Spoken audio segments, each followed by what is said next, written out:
পেশাগত জীবনে নিষ্ঠা, সততা আর নিরপেক্ষতার সাথে চাকরি করে গেলেও বিগত ফ্যাসিস্ট আমলের 18 বছর একের পর এক পদবঞ্চনা, অপমান, বৈষম্য আর মানসিক নির্যাতনের শিকার হয়েছি। কিন্তু শত প্রতিকূলতার মধ্যেও আমি জাতীয়তাবাদী আদর্শ থেকে এক চুলো বিচ্যুত হইনি। যে আদর্শের বীজ রোপিত হয়েছিল আমার শৈশবে, যখন আমি সপ্তম শ্রেণীর ছাত্র। মাদারীপুরের শিবচরে শহীদ রাষ্ট্রপতি জিয়াউর রহমান বীরোত্তমের আগমনে ধানের শীষের মালা পরিয়ে দিয়ে বরণ করা ছিল আমার জীবনের একটি সৌভাগ্য।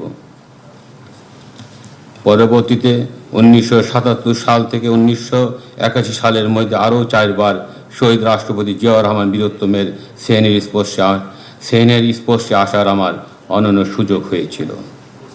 শহীদ রাষ্ট্রপতি জিয়াউর রহমান বীরোত্তমের সাথে আমার শেষ দেখা হয় 1981 সালের 25 জানুয়ারি। তখন আমি 10ম শ্রেণীর ছাত্র। আজও আমার স্মৃতির মণিকোঠায় সেই দিনটির স্মৃতি উজ্জ্বল। আজিমপুর গার্লস স্কুল অ্যান্ড কলেজের মাঠে জুনিয়র ক্যাডেট কোর ক্যাম্পিংয়ের সমাপনী অনুষ্ঠানের প্রধান অতিথি হিসেবে মাননীয় শহীদ রাষ্ট্রপতি জিয়াউর রহমান বীরোত্তম ছিলেন সেদিনকার অনুষ্ঠানের প্রধান অতিথি।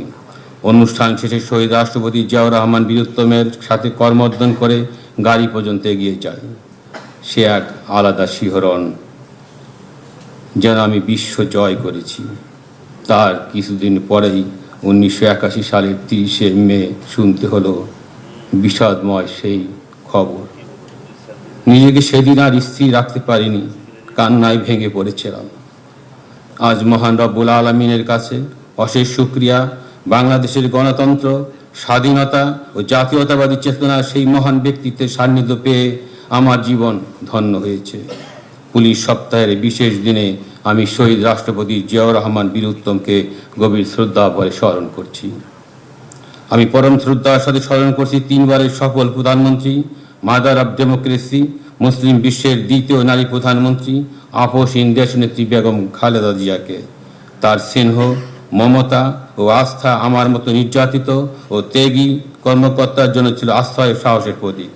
জীবনের সবচেয়ে কঠিন সময়ে তার একটি আশ্বাস, একটি স্নেহমাখা বাক্য আমাকে নতুন করে বেঁচে থাকার শক্তি দিত। মাননীয় প্রধানমন্ত্রী, আজ আপনার দূরদর্শী, ধৈর্যশীল ও রাষ্ট্রনায়কোচিত নেতৃত্বে বাংলাদেশ নতুন আশার পথে এগিয়ে যাচ্ছে। দীর্ঘ সংগ্রাম ও অসীম ত্যাগের মধ্য দিয়ে আপনি জাতীয়তাবাদী শক্তিকে পুনরায় ঐক্যবদ্ধ করেছেন এবং গণতন্ত্র পুনঃপ্রতিষ্ঠার আন্দোলনে নতুন প্রাণ সঞ্চার করেছেন। আপনার প্রতি অশেষ কৃতজ্ঞতা মাননীয় প্রধানমন্ত্রী। মাননীয় প্রধানমন্ত্রী, আজ আপনার সম্মুখে এসে আবেগ আপ্লুত হয়ে মনের গভীরে জমে থাকা কিছু স্মৃতি কথা ব্যক্ত করেছি। আমার ভুল ত্রুটি মার্জনা করার জন্য বিনীতভাবে আবেদন করছি মাননীয় প্রধানমন্ত্রী।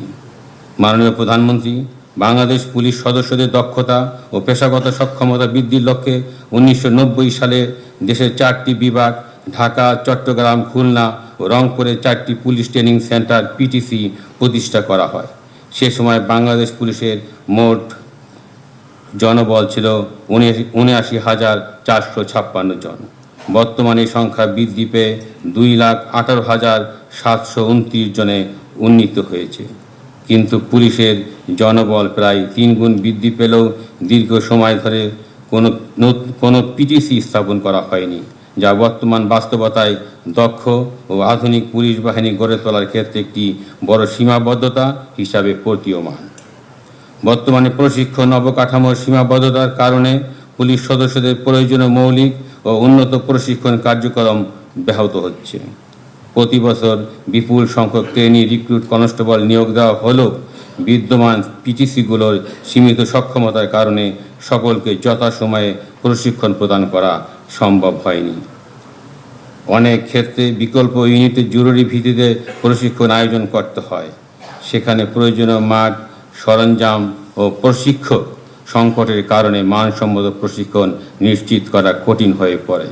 ফলে আবাসন, একাডেমিক পাঠদান সহ মাঠ পর্যায়ে সার্বিক প্রশিক্ষণ ব্যবস্থাপনাতেও জটিলতার সৃষ্টি হচ্ছে। বর্তমানে সিলেট ও বরিশাল সহ কিছু অঞ্চলে পৃথক পিটিসি না থাকায় প্রশিক্ষণার্থীদের দূরবর্তী স্থানে যেতে হয়। এতে সময়, অর্থ ব্যয় ও কার্যকারিতার উপর নেতিবাচক প্রভাব পড়ে। একই সঙ্গে বিদ্যমান প্রশিক্ষণ কেন্দ্রগুলোর সীমিত সক্ষমতার কারণে প্রশিক্ষণ কার্যক্রমে চাপ সৃষ্টি হচ্ছে। এই লক্ষ্যে পুলিশের নিয়মিত নিয়োগ সহ সামগ্রিক চাহিদা মোতাবেক সিলেট ও বরিশাল বিভাগের জন্য জরুরিভাবে 2টি নতুন পিটিসি স্থাপন অপরিহার্য হয়ে উঠেছে। মাননীয় প্রধানমন্ত্রী, দেশের 4টি গুরুত্বপূর্ণ সিটি কর্পোরেশন ময়মনসিংহ, নারায়ণগঞ্জ, কুমিল্লা ও বগুড়া দ্রুত নগরায়ন, জনসংখ্যা বৃদ্ধি, শিল্প বাণিজ্য সম্প্রসারণ ও যানবাহনের চাপ বৃদ্ধির কারণে জটিল নগর ব্যবস্থায় পরিণত হয়েছে। এসব নগরে বর্তমানে প্রায় 4 লাখ থেকে 10 লাখ পর্যন্ত জনসংখ্যা বিদ্যমান এবং প্রতিনিয়ত তা বৃদ্ধি পাচ্ছে। নারায়ণগঞ্জ দেশের প্রধান শিল্প ও বন্দর নির্ভর অর্থনৈতিক কেন্দ্র। কুমিল্লা পূর্বাঞ্চলের গুরুত্বপূর্ণ বাণিজ্য ও যোগাযোগ কেন্দ্র। ময়মনসিংহ উত্তর মধ্যাঞ্চলের প্রশাসনিক ও শিক্ষা কেন্দ্র এবং বগুড়া উত্তরাঞ্চলের প্রধান বাণিজ্যিক হাব হিসাবে গুরুত্বপূর্ণ ভূমিকা পালন করছে। এসব নগরে ট্রাফিক জট, অপরাধ প্রবণতা, কিশোর গ্যাং, মাদক, সাইবার অপরাধ, শ্রম অসন্তোষ এবং জনসমাগম ব্যবস্থাপনার মতো চ্যালেঞ্জ দিন দিন বৃদ্ধি পাচ্ছে। বর্তমানে জেলা পুলিশ কাঠামো দিয়ে এসব বহুমাত্রিক নগর চাহিদা পূরণ করা অনেক ক্ষেত্রে সীমিত হয়ে পড়েছে। অন্যদিকে মেট্রোপলিটন পুলিশ ব্যবস্থায় পৃথক ট্রাফিক, গোয়েন্দা, সাইবার ইউনিট, কন্ট্রোল রুম ও দ্রুত জরুরি রেসপন্স ব্যবস্থা থাকায় আধুনিক নগর পুলিশিং অধিকতর কার্যকর পরিচালনা করা সম্ভব। তাই সিটি কর্পোরেশন এলাকা হিসাবে ময়মনসিংহ, নারায়ণগঞ্জ, কুমিল্লা ও বগুড়ায় মেট্রোপলিটন পুলিশ গঠন বিশেষ প্রয়োজন। মাননীয় প্রধানমন্ত্রী, বাংলাদেশ পুলিশের 664টি থানার মধ্যে 80টি, 215টি তদন্ত কেন্দ্রের মধ্যে 33টি, 456টি ফাঁড়ির মধ্যে 49টি সহ মোট 682টি ইউনিট বর্তমানে ভাড়া ভবনে পরিচালিত হচ্ছে। নিজস্ব জমি ও স্থায়ী ভবন না থাকায় এইসব ইউনিটগুলোর নিরাপত্তার ঝুঁকি, প্রশাসনিক জটিলতা এবং কার্যক্রম পরিচালনায় নানাবিধ সীমাবদ্ধতা তৈরি হচ্ছে। এছাড়া ভাড়া ভবনে সীমিত অবকাঠামোর কারণে পুলিশি সেবা প্রদান, সরঞ্জামাদি সংরক্ষণ ও নিরাপত্তা ব্যবস্থা ব্যাহত হচ্ছে, যা বাহিনীর কার্যকারিতা ও ভাবমূর্তিতে মারাত্মক প্রভাব ফেলছে। অধিকন্তু প্রতি বছর ভূমি অধিগ্রহণ ও নির্মাণ খাতের বাজেট সংকুচিত হয়ে আসছে। তাই এই খাতে প্রতি বছর কমপক্ষে 1000 কোটি টাকা বরাদ্দ দেওয়া অত্যন্ত জরুরি। এমনকি অর্থ মন্ত্রণালয়ের বিদ্যমান ডাবল স্টার কোড জটিলতা প্রত্যাহারের বিষয়ে দ্রুত সমাধান করা প্রয়োজন।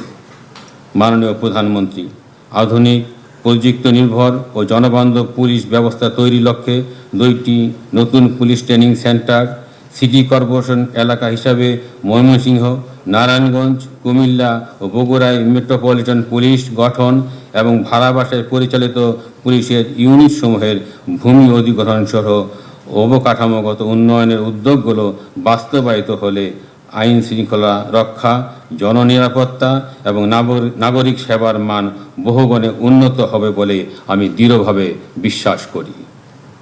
মাননীয় প্রধানমন্ত্রী, আপনার দূরদর্শী নেতৃত্বে বাংলাদেশ পুলিশ একটি আধুনিক, দক্ষ ও আন্তর্জাতিক মান সম্পন্ন বাহিনী হিসেবে আরও সুদৃঢ় হবে, এটাই আমাদের প্রত্যাশা।